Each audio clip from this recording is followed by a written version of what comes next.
They said I was emotionally absent, cold, detached, that I had trouble opening up, like I was some locked door they were all entitled to barge through. They said it so often with such righteous concern I almost believed them. Almost. Until the day I realized I'd been funding their healing journeys while they quietly dismantled mine. I came home one Thursday night late from work, exhausted from back-to-back board meetings, to find my wife, Claire, crying on the couch, surrounded by wine bottles and scented candles. Again, our daughter Ivy had apparently called her out during their family therapy session, saying she felt like I was never emotionally there for her, never really present, like I was just a paycheck in a button-down shirt. Claire nodded along with this, of course, said it was something she'd felt for years. You know what no one asked? Where I was during all those years. Who was paying for Ivy's art school when she dropped out after a year and decided to just explore herself? Who stayed up filling out insurance paperwork when Claire had her second mental breakdown and didn't get out of bed for 3 months? Who was still managing work, bills, groceries, and prescriptions while they journaled about their inner child wounds, and how I reminded them of their neglectful father. I stood there, briefcase still in hand, watching my wife spiral into sobs as she rehashed their shared grievances from therapy.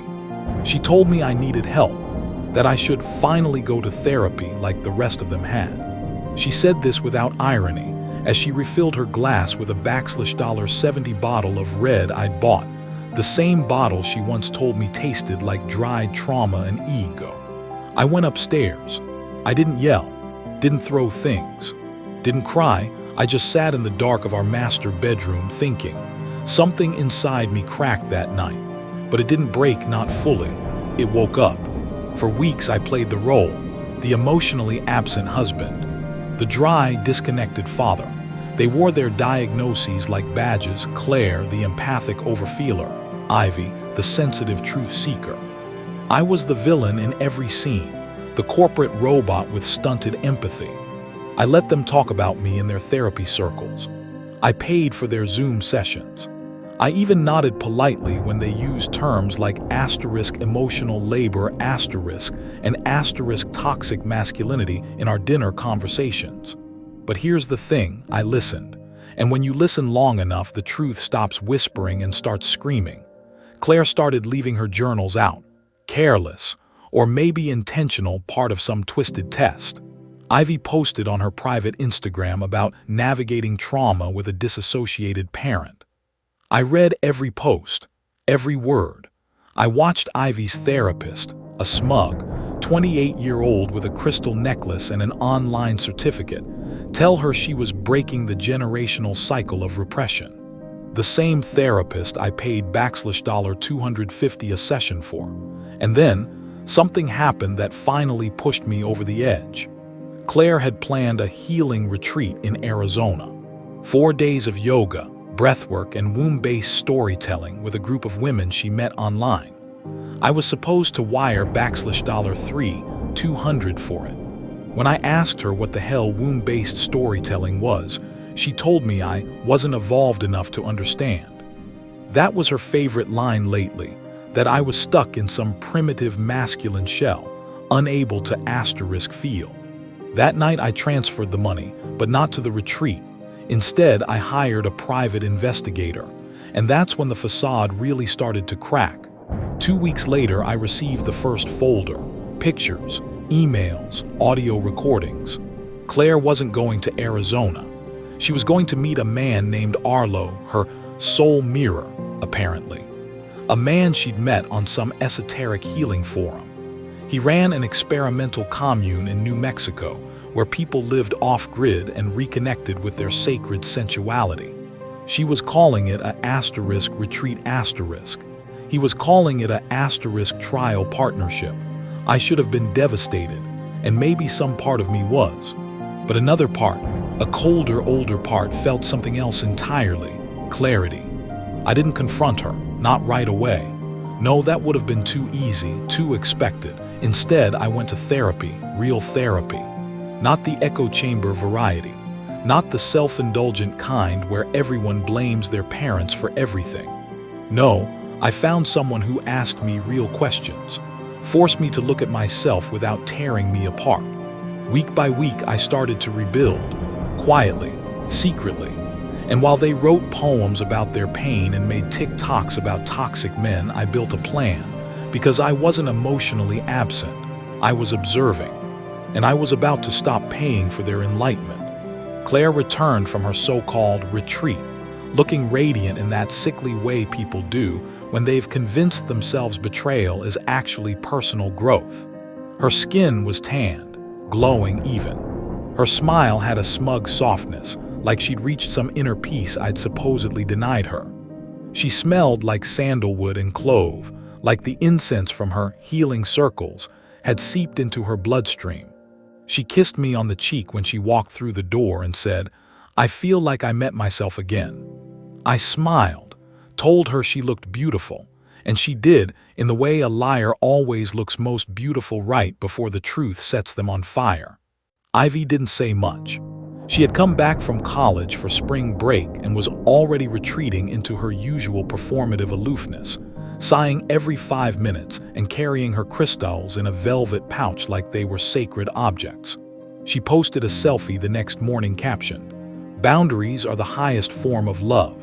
I wanted to ask, whose love exactly? I kept playing the role. I made her coffee, drove Ivy to her friend's place, did the dishes, answered work emails, all while I sorted through everything the private investigator had sent me.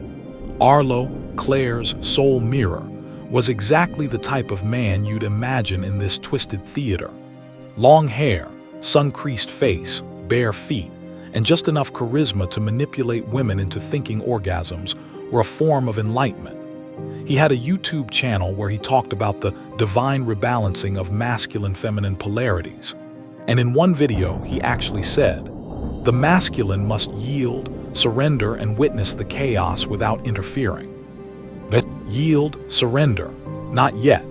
Over the next week, I began withdrawing funds from our joint accounts, gradually, subtly, just enough to avoid suspicion.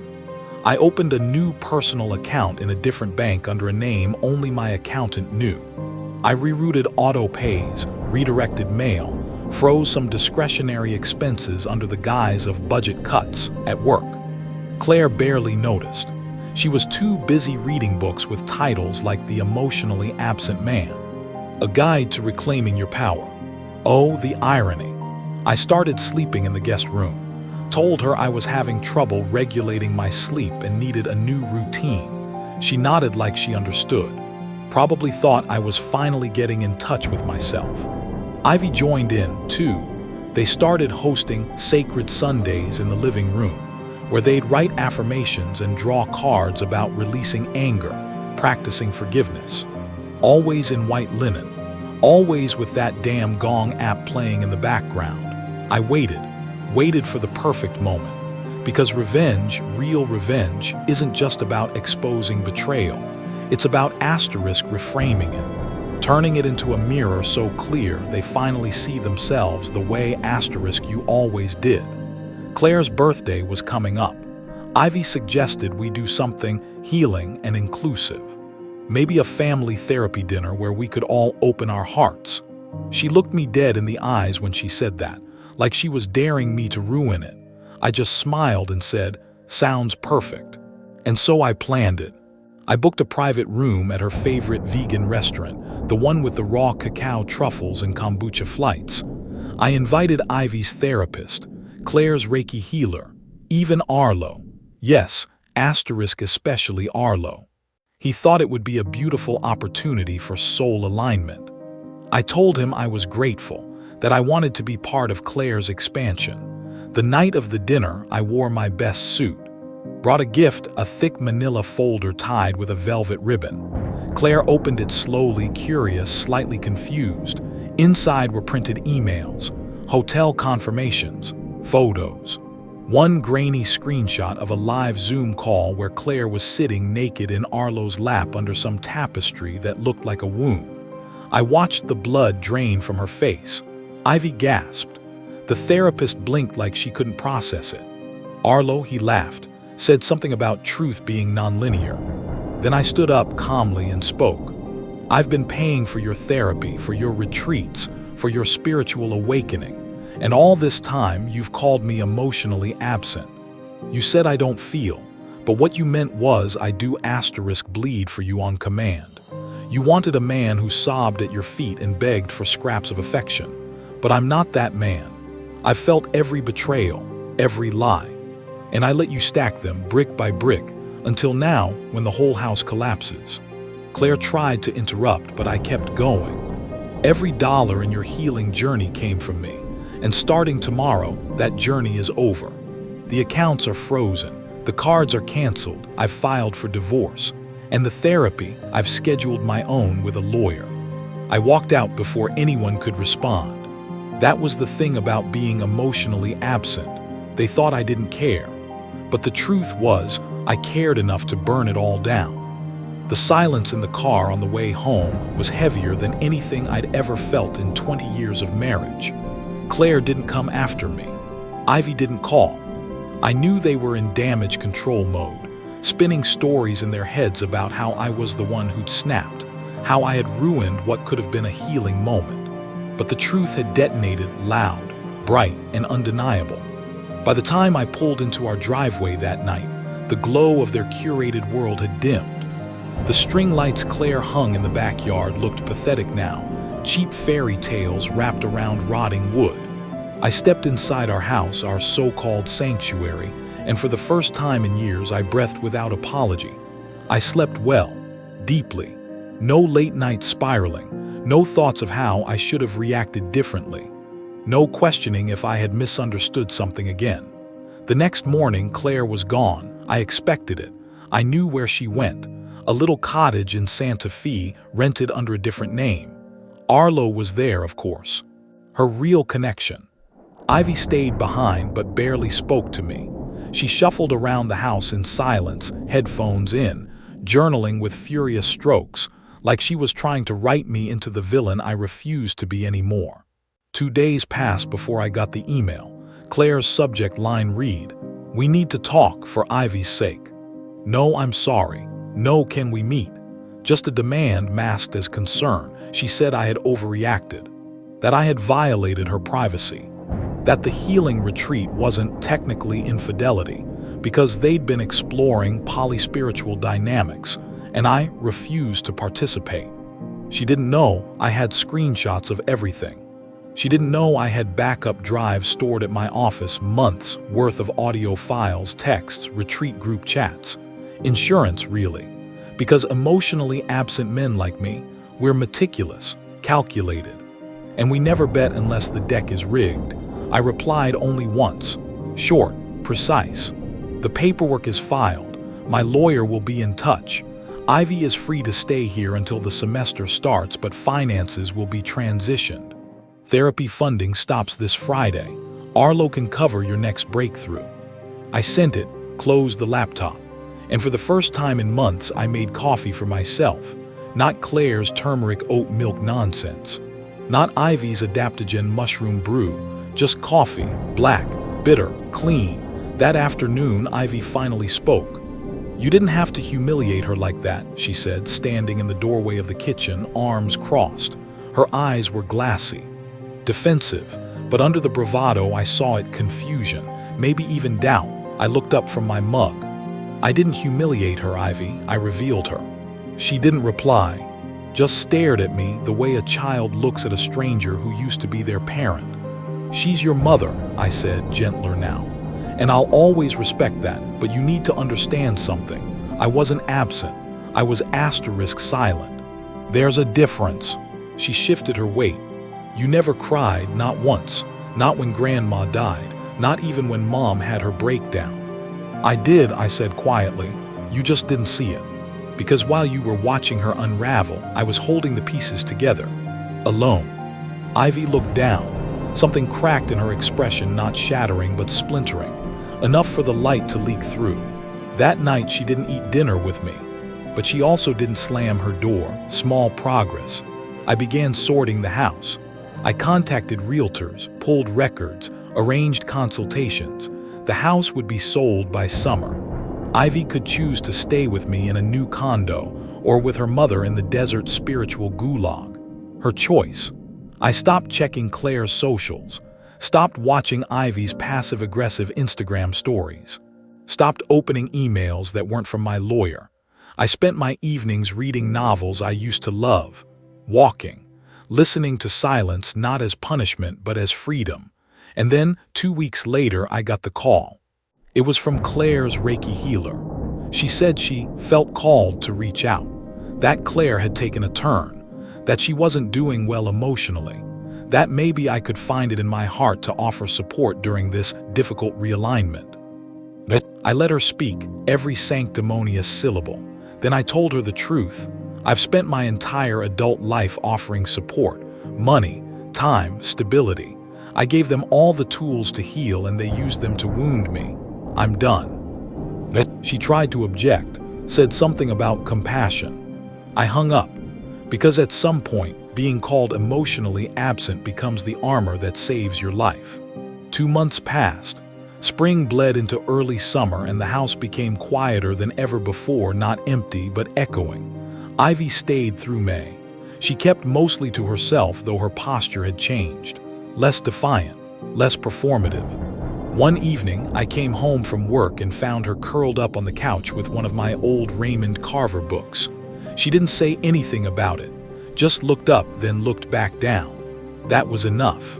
Claire sent her version of an apology eventually. A handwritten letter, folded 3 times, delivered through Ivy like some emotional courier. She said she was sorry for how things unraveled, and that she was deeply wounded by how I'd chosen to expose her in front of trusted spiritual companions. No mention of Arlo, no accountability, just pages of emotional poetry dressed up as remorse. I didn't respond, because I knew that wasn't an apology, it was a spell. An incantation designed to pull me back into the same emotional vortex they'd all been swirling in for years. And I was done drowning. I focused on the sale, cleared out closets, sold furniture, donated the yoga mats and salt lamps and incense holders that once turned our home into a mausoleum of false peace. I watched my old life pack itself into boxes, but I didn't feel grief. I felt like I was watching someone else's movie, and I was finally walking out of the theater.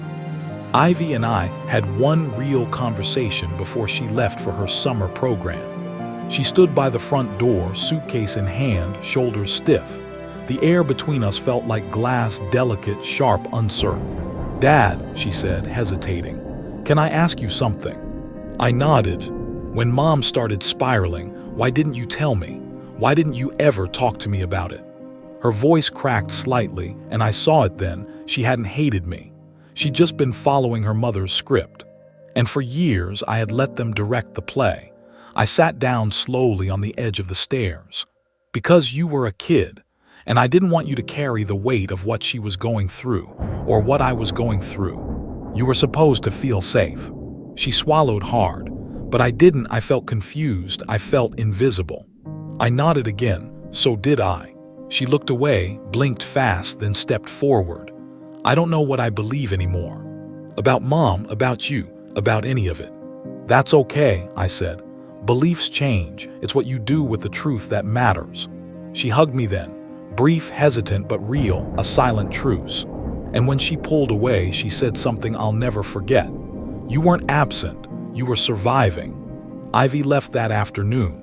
She texted once she landed, a short message with a heart emoji. It meant more than anything she'd said in the past 2 years. The house closed 3 weeks later.